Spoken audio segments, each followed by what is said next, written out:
दोस्तों, एक ऐसी सभ्यता जिसने आज से हजारों साल पहले बहुत ही एडवांस तरीकों से रहना सीख लिया था और उनके रहन सहन का तरीका देखकर साइंटिस्ट भी सोच में पड़ जाते हैं कि आखिर हजारों साल पहले उन लोगों ने इतना व्यवस्थित तरीकों से कैसे रहना सीख लिया था। उस सभ्यता के इंफ्रास्ट्रक्चर को देखकर काफी सवाल खड़े होते हैं। दरअसल हम बात कर रहे हैं हड़प्पा सभ्यता की। इसे सबसे प्राचीन सभ्यताओं में से एक माना जाता है, लेकिन इतने सुव्यवस्थित तरीके से रहने वाली पूरी की पूरी सभ्यता आखिर इस पृथ्वी से कैसे गायब हो गई? वह क्या घटना थी जिसने हंसती खेलती सभ्यता को जमीन के अंदर दफन कर दिया? तो चलिए आज की इस वीडियो रिपोर्ट में हजारों साल पुराना इतिहास जानते हैं।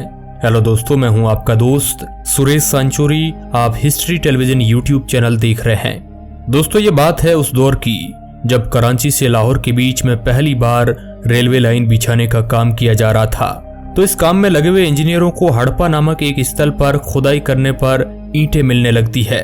लेकिन यहाँ पर हुआ ये कि जानकारी ना होने की वजह से यहाँ से मजदूर हजारों ईंटें उखाड़कर रेलवे लाइन के लिए लेकर चले गए।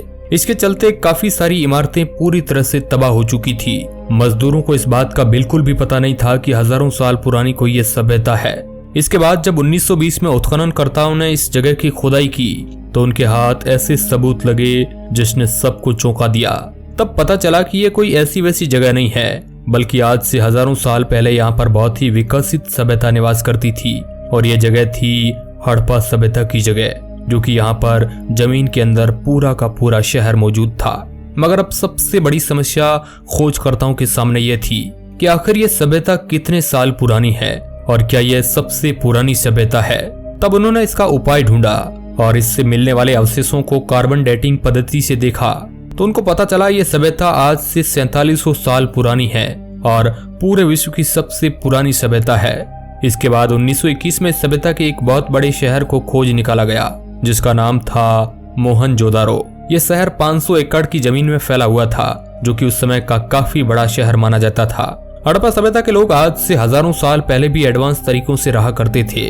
उत्खनन से प्राप्त अवशेषों से इस बात का पता साफ तौर पर चलता है कि हड़प्पा सभ्यता के नगरों का निर्माण बहुत ही व्यवस्थित ढंग से किया गया था। इन नगरों की सड़कें बहुत ही चौड़ी और एकदम सीधी हुआ करती थी। ये सड़कें एक दूसरे को समकोण पर काटती थी। सड़कों के पास में कचरा डालने के लिए मिट्टी से बने डस्टबिन के डिब्बे भी रखे जाते थे। मोहनजोदारो के लोग बहुत ही अलग तरीकों से रहा करते थे। मोहनजोदारो शहर में कुछ ऐसे भी घर मिले हैं जिनमें कमरों की संख्या 25 से 30 के आसपास थी। इन मकानों को नींव डालकर बनाया गया था। मकानों की नींव भरने के लिए टूटी फूटी ईंटों का इस्तेमाल किया जाता था। हड़प्पा सभ्यता के घरों को बनाने के लिए जिन ईंटों का इस्तेमाल किया गया था वह कोई आम ईंट नहीं थी, बल्कि वाटरप्रूफ और बहुत ही अच्छी तरह पकी हुई ईंटें थी। इन ईंटों के ऊपर जिप्सम के गारे के ऊपर चारकोल की परत चढ़ाई गई थी। चारकोल की परत पानी को लीक नहीं होने देती है, जिससे पता चलता है कि वे चारकोल के बारे में भी बहुत अच्छी तरीके से जानते थे, जिस कारण ये ईंट हजारों सालों बाद आज भी सही सलामत है। पड़ोसियों के बीच लड़ाई से बचने के लिए मकान निर्माण के वक्त दो मकानों के बीच में जगह छोड़ दिया करते थे। इसका मतलब यह था कि देवरानी जेठानी का झगड़ा हजारों साल पुराना है। उस वक्त भी रसोई घर, स्नान घर, आंगन और शौचालयों का निर्माण किया जाता था। अब आप अंदाजा लगाइए कि आज से हजारों साल पहले शौचालयों का उपयोग किया जाता था, मगर आज भी कुछ ऐसे लोग हैं जो खुले में शौच जाते हैं। दोस्तों, कुछ घरों में अंग्रेजी शौचालय के होने के भी प्रमाण मिले हैं। मकान निर्माण के वक्त ईंटों को जोड़ने के लिए मिट्टी के गारे का इस्तेमाल किया जाता था, जिसमें मजबूती ऐसी हजारों साल बाद आज भी वो दीवारें बिल्कुल सही सलामत है।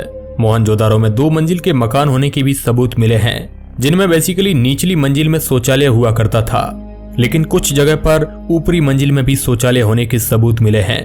मोहनजोदारो शहर में 700 से भी ज्यादा संख्या में कुएं होने के प्रमाण मिले हैं। इसके साथ ही कुछ जगह पर अग्निकुंड भी बरामद हुए हैं, जिससे हम इस बात का अंदाजा लगा सकते हैं कि उस वक्त भी लोग तंत्र विद्या का सहारा लेते थे। उस वक्त भी लोग कितना सफाई का ध्यान रखते थे, इस बात की गवाही हड़प्पा सभ्यता के शहरों में बनी नालियां देती है, जो कि इतनी व्यवस्थित ढंग से बनाई गई थी कि आज के जानकार भी देखकर हैरान रह जाते हैं। मोहनजोदारो से कुछ ऐसी चीजें बरामद हुई जिन पर एक अलग ही लिपि का इस्तेमाल किया गया है। उस भाषा को आज तक वैज्ञानिक नहीं समझ पाए हैं। सिंधु सभ्यता की लिपि को दाएं से बाएं की ओर लिखा जाता था। अगर उस भाषा के बारे में कुछ आइडिया हो जाता है तो हजारों साल पुरानी इस सभ्यता के कई रहस्यों से पर्दा उठ सकता है।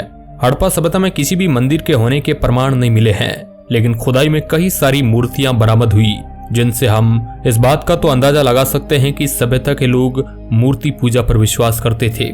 इसके साथ ही हड़प्पा सभ्यता की खुदाई में कुछ खिलौने भी मिले हैं। इसका मतलब साफ है कि उस वक्त के छोटे बच्चे खेलने के लिए इन खिलौनों का इस्तेमाल करते होंगे।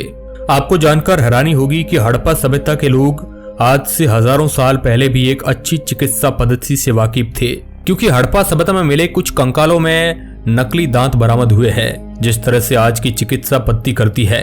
इसका मतलब साफ है कि उस समय भी चिकित्सा पद्धति काफी एडवांस थी। हड़प्पा सभ्यता के मोहनजोदारो से कपड़ों के टुकड़े के अवशेष, चांदी के एक फूलदान के ढक्कन और कुछ अन्य तांबे की वस्तुएं मिली। यहाँ के लोग शतरंज का खेल भी जानते थे और वे लोहे का उपयोग करते थे। इसका मतलब यह है कि वे लोहे के बारे में भी जानते थे। यहाँ से प्राप्त मोहरों को सर्वोत्तम कलाकृतियों का दर्जा प्राप्त है। हड़प्पा नगर के उत्खनन से तांबे की मोहरें भी प्राप्त हुई है। लेकिन दोस्तों, ये काम यहीं पर खत्म नहीं हुआ। फिर हमारे पुरातत्व ने यह पता लगाने की सोची कि क्या यह सभ्यता यहीं तक थी या और भी जगहों पर थी।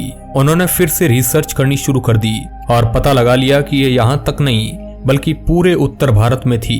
ये तो पूरे उत्तर भारत में त्रिभुजा आकार में फैली हुई थी। तब उन्होंने सोचा कि इसका मिलने वाला पहला स्थल हड़प्पा है, तो सर जॉन मार्शल ने इसका नाम बदलकर हड़प्पा सभ्यता रख दिया।